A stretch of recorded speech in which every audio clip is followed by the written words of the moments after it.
We've gone through the papers, and I'm sure you found all the stories very interesting. And of course, you would go to the stands to get any of the copies that excite you. Now, let's go to the streets.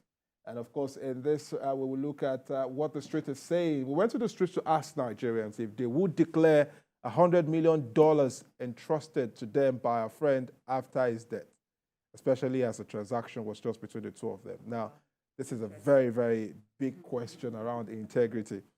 $100 million entrusted to your care.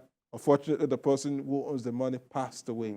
Would you declare to the family that, hey, he left some amount with me in full, partially, or not? Personally, I will. And there's no third party. We're talking about $100 million. No, yeah, personally, I will. It's about integrity.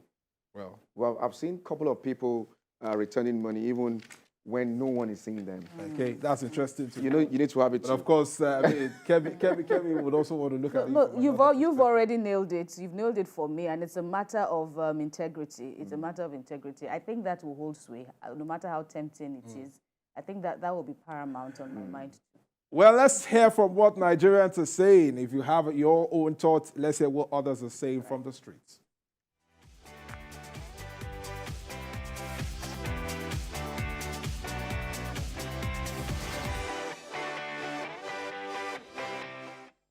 Man, I'll chop the money.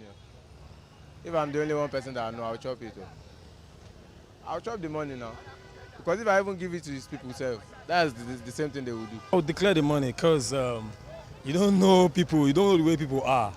Because sometimes when you claim people's money, when you claim something that doesn't belong to you, you don't know if the spirit will haunt you or something, you know.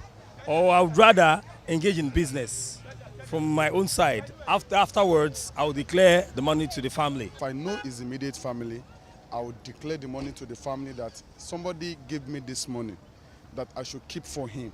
So I will have to return the money.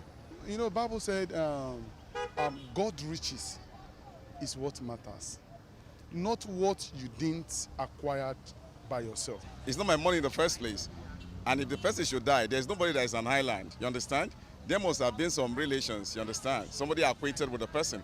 And provided it's not my money, it has to go back to the people that belongs, you know, the money belongs to. I'll take half. Since you gave it to me, I'll take half. And if the family, they don't know about it, I'll just take everything. If he was alive, I would not even have the money. You understand? So, whether it's dead, so I'll just give it to them. That's fine.